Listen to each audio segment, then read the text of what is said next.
మూడవ బడ్జెట్ పెట్టేటువంటి అవకాశం నాకు లభించడం అనేటువంటిది అదృష్టంగా భావిస్తున్న అధ్యక్ష. ఇచ్చినటువంటి గౌరవ ముఖ్యమంత్రి గారికి కృతజ్ఞతలు తెలియజేసుకుంటున్నా అధ్యక్ష. ఈ మూడు బడ్జెట్లలో కొంచెం తేడాలు ఉన్నాయి అధ్యక్ష. మొదటి బడ్జెట్ ప్రక్షాళన చేయడానికి అధ్యక్ష. అసలు రాష్ట్రంలో ఒక విధ్వంసం జరిగినటువంటి పరిస్థితుల్లో ఉన్నటువంటి ఆర్థిక శాఖ కావచ్చు, ప్రభుత్వంలో ఉన్నటువంటి ఇతర రంగాలను కావచ్చు, ఈ రంగాలలోని ప్రక్షాళన చేయడానికి మొదటి బడ్జెట్ పెడితే, రెండవసారి పెట్టినటువంటి బడ్జెట్ గాడిన పెట్టేటువంటి ప్రయత్నం చేస్తే, ఇప్పుడు పెట్టినటువంటి ఈ బడ్జెట్ పరుగులు పెట్టించడానికి, గేరు మార్చి స్పీడ్ అందుకోవడానికి పెట్టిన బడ్జెట్ వచ్చా. ఇది రాష్ట్రంలో రాబోయేటువంటి కాలంలో దీని ఫలితాలను ప్రతి రంగంలోనూ చూడగలుగుతాం, ప్రతి కుటుంబంలోనూ కూడా చూడగలుగుతాం అన్నటువంటి నమ్మకం నాకుంది అధ్యక్ష. ఈ బడ్జెట్ సందర్భంగా దాదాపు 32 మంది సభ్యులు మాట్లాడారు అధ్యక్ష. రవికుమార్ గారు, మురళీమోహన్ గారు, పుల్లారావు గారు, ఆదిరెడ్డి శ్రీనివాస్ గారు, మాధవి గారు, ఏలూరు సాంబశివరావు గారు, పార్థసారథి గారు, ఇలా మొదలు పెడితే ఈ రోజున ఆనందరావు గారు, శ్రీరామ్ తాతయ్య గారు, నక్కా ఆనందబాబు గారు, విష్ణుకుమార్ రాజు గారు అందరి స్పీచ్ల్ని నిన్న కౌన్సిల్లో ఉండడంతో సాయంత్రం అన్నీ కూడా మళ్ళీ ఒకసారి వీడియో చేసుకుని సభ్యులు ఏ రకమైనటువంటి సలహాలు సూచనలు ఇచ్చారు అనేటువంటిది తీసుకొని పూర్తిగా ఫాలో కావడం జరిగింది అధ్యక్ష. చాలామంది ఈ బడ్జెట్ని అప్రిషియేట్ చేస్తూ మాట్లాడారు అధ్యక్ష. నిజంగా వారందరికీ కూడా హృదయపూర్వకంగా ధన్యవాదాలు తెలియజేసుకుంటున్నాను అధ్యక్ష. అందులో కొన్ని చాలా ఇంట్రెస్టింగ్ కామెంట్స్ కూడా వచ్చినాయి అధ్యక్ష. సభతో పంచుకోవడం కూడా మంచిది అనిపించింది అధ్యక్ష. ఒకటి, ప్రభుత్వం చేసినటువంటి మంచి పనులని గుర్తించారు. కొందరు భవిష్యత్తులో ఏ రకంగా ఇంకా ముందుకు పోవాలో కూడా సలహాలు సూచనలు ఇచ్చారు అధ్యక్ష. రవికుమార్ గారు మాట్లాడుతూ వడ్డీ రేట్లను ఏ రకంగా ప్రభుత్వం తగ్గించింది, దానివల్ల ఎంత లాభం జరిగింది, 12.5% నుంచి 9 కిందకు వచ్చారు అనేటువంటిది వారికి నమ్మకాన్ని ఇవ్వదలుచుకున్నాం. ముఖ్యమంత్రి గారి టార్గెట్ 9 కన్నా కింద ఉండాలి అనేటువంటిది పెట్టారు అధ్యక్ష. ఈ ఇయర్లో దాని వైపు కూడా ముందుకు వెళ్తాము అనేటువంటి నమ్మకాన్ని సభకు కల్పిస్తున్నా అధ్యక్ష. మరి ఏ రకంగా సెంట్రల్లీ స్పాన్సర్డ్ స్కీమ్స్ని మనం యూటిలైజ్ చేసుకోగలిగాం, ఏ రకంగా స్ట్రీమ్లైన్ చేశాం అనేటువంటి కూడా, అంటే సభ్యులు ఎంత కీన్గా ఫాలో అవుతున్నారు ఈ ప్రభుత్వంలో అనేటువంటిది వారు మాట్లాడినటువంటి మాటలను బట్టి అర్థమవుతుంది అధ్యక్ష.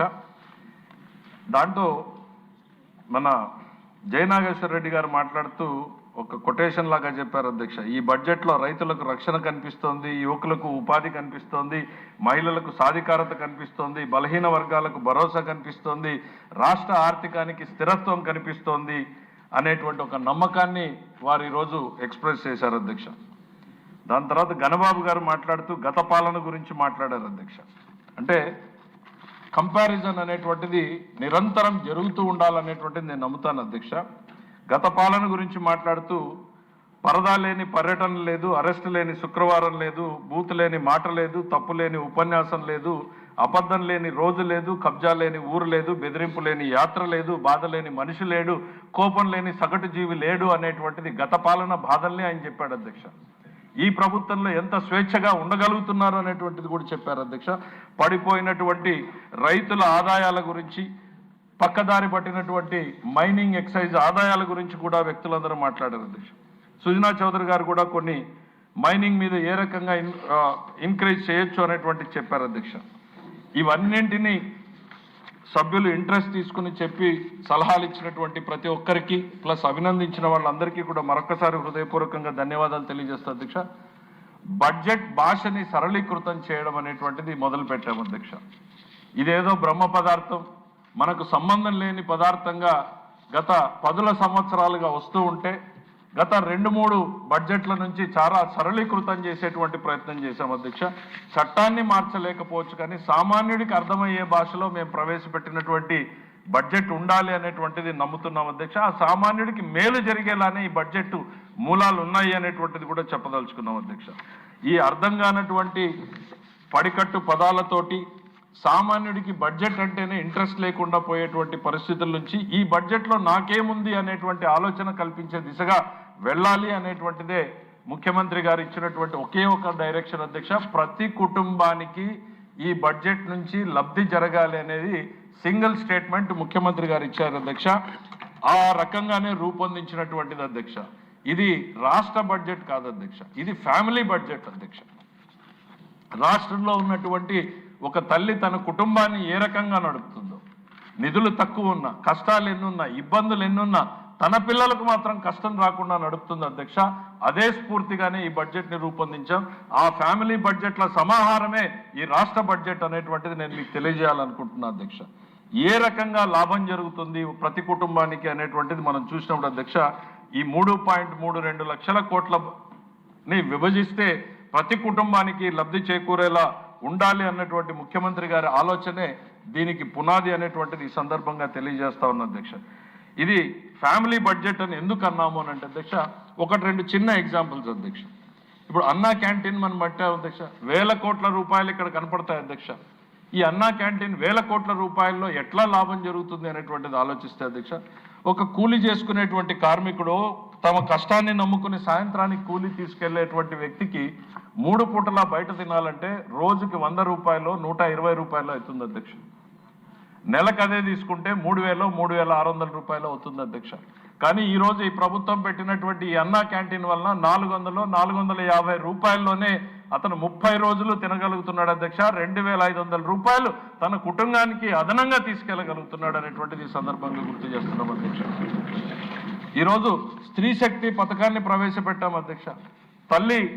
తల్లి కూతుర్ని చూడాలనుకున్నా, కూతురు తల్లిని చూడాలనుకున్నా, తను పండించిన కూరగాయలు మార్కెట్కి తీసుకెళ్లాలనుకున్నా, తాను వచ్చే ఉద్యోగంలో నాకు 10 రూపాయలు మిగలాలన్నా ఎంతో తపన పడతారు అధ్యక్ష. ఈరోజు ఈ ప్రభుత్వం చేసినటువంటి ఈ స్త్రీ శక్తి పర్యటన వలన దాదాపు ఒక్కొక్క కుటుంబానికి మేము లెక్కేసుకున్నాం అధ్యక్ష. అంటే 40 కోట్ల ట్రిప్పులు జరిగాయి అధ్యక్ష. ఇప్పటికి ప్రతి కుటుంబానికి 2,500 3,000 రూపాయలు మిగులుతుంది అధ్యక్ష. అన్నా క్యాంటీన్లో కొంత మిగలొచ్చు, స్త్రీ శక్తిలో కొంత మిగలొచ్చు, గ్యాస్ సిలిండర్లో కొంత మిగలొచ్చు, లేక తల్లికి వందనం పేరుతో కొంత మిగలొచ్చు, రైతు భరోసా మనం అన్నదాత సుఖీభావ ఏదైతే ఇచ్చామో రైతులకు నమ్మకాన్ని పెరగడం ద్వారా ప్రతి కుటుంబానికి ఆర్థిక పరిపుష్టిని చేసే రకంగానే ఈ బడ్జెట్ సమాహారం ఉంది అధ్యక్ష. ఒకవైపు ప్రతి కుటుంబానికి నేరుగా లబ్ధి చేస్తూ, మరోవైపు వాళ్ళ భవిష్యత్తుకు అవసరాలకు ఉపయోగపడేటువంటి ప్రాజెక్టుల మీద పెట్టుబడుల్లో కూడా ఏ రకంగానూ తగ్గకూడదు అన్నటువంటిది మా విధానం అధ్యక్ష. అదే రూపంలోనే దీన్ని రూపొందించడం జరిగింది అధ్యక్ష. ఈరోజు మనందరికీ కూడా సభ్యులు అందరూ కూడా చెప్పారు అధ్యక్ష, at the cost of repetition మళ్ళీ చెప్పాలి అధ్యక్ష. గత పాలనకి ఈ పాలనకి తేడా ఎంతుంది అనేటువంటిది చెప్తూనే ఉండాలనేటువంటిది నేను అంటూ ఉన్నా అధ్యక్ష. ఈరోజు ఎన్టీఆర్ భరోసా పెన్షన్ల అధ్యక్ష, భారతదేశంలో ఏ రాష్ట్రంలో కూడా జరగనటువంటి విధంగా అతి ఎక్కువ ఖర్చు పెడుతున్నటువంటిది, అతి ఎక్కువ మందికి ఇస్తున్నటువంటిది కూడా మన రాష్ట్రం అనేటువంటిది చెప్తా ఉన్న అధ్యక్ష. ప్రతి నెల 63 లక్షల మందికి అధ్యక్ష. గౌరవ ముఖ్యమంత్రి గారు ఎక్కడున్నా కూడా ఒకటే ఒక స్టాండర్డ్ ప్రిన్సిపల్ అధ్యక్ష, పెన్షన్లు లేట్ అవ్వడానికి వీల్లేదు, శాలరీస్ లేట్ అవ్వడానికి వీల్లేదు అనేటువంటిది స్టాండర్డ్ ఇన్స్ట్రక్షన్ అధ్యక్ష. ఎన్ని ఇబ్బందులున్నా సరే నేను వినకూడదు, నాకు రాలేదు అనేటువంటిది ఇచ్చినటువంటి ఇన్స్ట్రక్షన్ ఇవాళకి కూడా ఎక్కడ ఒకరోజు ముందు ఇచ్చాం తప్ప ఒకరోజు ఆలస్యం చేయలేదు అనేటువంటి విషయాన్ని సభ దృష్టికి చెప్తా ఉన్నాం అధ్యక్ష. ఈరోజు ఇలా చెప్పుకుంటే అధ్యక్ష, ఈరోజు ప్రాజెక్టులకు ఎంత ఖర్చు పెడుతున్నాం అనేటువంటి దానికన్నా కూడా అధ్యక్ష, ఎన్ని వేల ఎకరాలకు నీళ్లు ఇస్తున్నాం అనేటువంటిది లక్ష్యంగా పెట్టుకుని పనిచేయడం జరుగుతుంది అధ్యక్ష. గౌరవ ముఖ్యమంత్రి గారికి ఈ రాష్ట్ర ఇరిగేషన్ మీద ఒక పరిపూర్ణమైనటువంటి అవగాహన ఉండడం మూలన ఉత్తరాంధ్రలో ఏ ప్రాజెక్టులు చేపట్టాలి, రాయలసీమలో ఏ ప్రాజెక్టులు చేపట్టాలి, డెల్టాలో ఏ రకమైనటువంటి ఆధునీకరణ చేయాలి అనేటువంటి దాని మీద ఒక స్పష్టతనివ్వడంతో ఈరోజు మా పని చాలా సులువైంది అనేటువంటిది కూడా ఈ సందర్భంగా చెప్తున్నా అధ్యక్ష. ఇవన్నీ ప్రతి కుటుంబానికి కూడా లబ్ధి చేకూర్చేటువంటి బడ్జెట్, ఇది కామన్ మ్యాన్ ఫ్యామిలీ బడ్జెట్ అనేటువంటిది నేను గర్వంగా చెప్తున్నా అధ్యక్ష. ఈరోజు ఇంకా ఒకటి అధ్యక్ష, ఇది ఏ రకంగా లాభం జరుగుతుంది, పెట్టేటువంటి ప్రతి పెట్టుబడి కూడా అధ్యక్ష, అది ఉద్యోగస్తుడు కావచ్చు, కూలీ చేసుకునే వాళ్ళు కావచ్చు. కూలీ చేసుకునే వాళ్ళకి ఈరోజు 500 వస్తే ఈ ప్రభుత్వం 4 ప్రాజెక్టులు తేవడం మూలన 10 రోజులు వచ్చే ఉపాధి 20 రోజులు దొరికితే ఆ కుటుంబానికి లాభం జరిగినట్టే అధ్యక్ష. ఆ ఉద్యోగాలు వచ్చే లోపల ఈ రోజు నుంచే మొదలవుతా ఉంది అధ్యక్ష. రాష్ట్రానికి ఒకవైపు జీఎస్టీ ఆదాయం పెడుతూ పనిచేసేటువంటి కార్మికులకు ఆదాయాన్ని పెంచుతూ భవిష్యత్తులో మన యువకులకి ఒక నమ్మకాన్ని విశ్వాసాన్ని కల్పించేటువంటి దిశగా ఈ బడ్జెట్ ప్రయత్నించింది అధ్యక్ష. ఇక నేను బడ్జెట్ ప్రవేశపెడితే అధ్యక్ష, గోబెల్స్ మీడియా ఒకటి రాసింది అధ్యక్ష. 13 సార్లు గత ప్రభుత్వం అంటూ ప్రస్తావన, 16 సార్లు చంద్రబాబు గారి గురించి మాట్లాడారు అనేటువంటిది.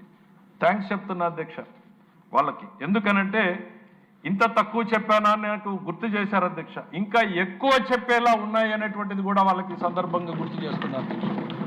గత పాలన గురించి, గౌరవ ముఖ్యమంత్రి గురించి ఇంకా ఎక్కువ సార్లు చెప్పాల్సిన అవసరం ఉందని చెప్తున్నా అధ్యక్ష. మీ అనుమతితో 2 చిన్న స్టోరీస్ని సభ దృష్టికి తేవాలనుకుంటున్నా అధ్యక్ష. 2 దేశాల కథను చెప్పాలనుకుంటున్నా అధ్యక్ష. ఇజ్రాయెల్ ఒకటి అధ్యక్ష, జపాన్ ఒకటి అధ్యక్ష. నాజీల హిట్లర్ నేతృత్వంలో యూదుల మీద ఏ రకమైనటువంటి మారణ హోమం జరిగింది అనేటువంటిది మనం చిన్నప్పుడు చదువుకున్నాం అధ్యక్ష.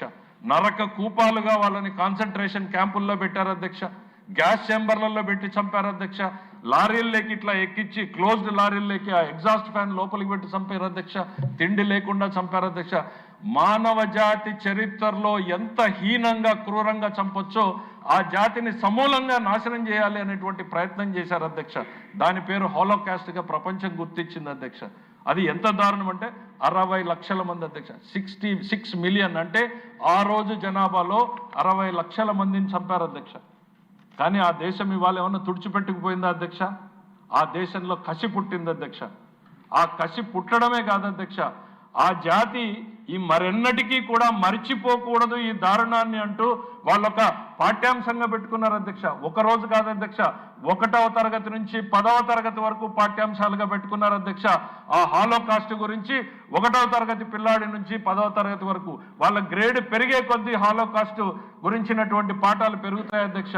వాళ్ళకి వెళ్తే ఆ మారణ హోమాలు ఎట్లా జరిగాయి అనేటువంటిది ఒక డ్రామాల రూపంలోనూ లేకపోతే ఎనాక్టింగ్ రూపంలోనూ ఆఖరికి ఆ రోజు బతుకున్నటువంటి వాళ్ళ చేత కథనాలు చెప్పించడంతోనూ ఒక్కొక్క సెమిస్టర్ కూడా పెట్టారు అధ్యక్ష హాలోకాస్ట్ మీద. అంటే ఒక జాతి తన చరిత్రను మర్చిపోతే ఆ జాతి ఎప్పటికీ కూడా బాగుపడదు అనేటువంటి సిద్ధాంతాన్ని వాళ్ళు నమ్మారు అధ్యక్ష. అందుకని ఇవాళ ప్రపంచంలోనే ఒక శక్తివంతమైనటువంటి దేశంగా ఎదిగింది అధ్యక్ష.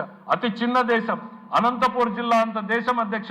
ఇవాళ టెక్నాలజీలో నంబర్ 1, అగ్రికల్చర్ హార్టికల్చర్లో నంబర్ 1. తమ మీదకి వస్తే ఎవరినైనా ఎదిరిస్తామని సత్తా చాటేటువంటి ఒక దేశం గురించి చెప్పడం కాదు అధ్యక్ష. ఒక జాతిలో ధైర్యాన్ని స్థైర్యాన్ని నింపాలి అనంటే పదే పదే జరిగినటువంటి నష్టాన్ని చెప్పాలి, చరిత్రను చెప్పాలి. అందుకే చెప్తాను అధ్యక్ష, గత బడ్జెట్లో చెప్పాను అధ్యక్ష, సిగరెట్ తాగడం హానికరం అని ఎట్లా చెప్తారు, వైసీపీ రాష్ట్రానికి హానికరం అని గతంలో చెప్పాను అధ్యక్ష. ఇప్పుడు మళ్ళీ చెప్తున్నా అధ్యక్ష, వైసీపీ నెవర్ అగైన్ అనేటువంటిది కూడా చెప్పాలి అధ్యక్ష. మనం ఒక్క రోజుతో ఏదో చెప్తే మర్చిపోతాం అనేటువంటిది కాదు అధ్యక్ష. ప్రతిరోజు ప్రతి ఒక్కరూ చెప్తూనే ఉండాలి అధ్యక్ష.